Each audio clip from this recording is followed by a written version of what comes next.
मैत्रिणींनो, आपण जरी हळदी कुंकू वगैरे केलं तरी आपण जे पान सुपारी देतो ती टाकण्यातच जाते. बायका कुठेही फेकून देतात.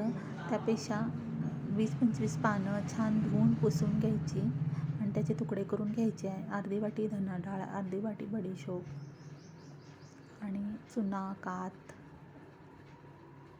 साखर, वेलदोडे 2, गुलकंद किंवा गुलाबाच्या पाकळ्या,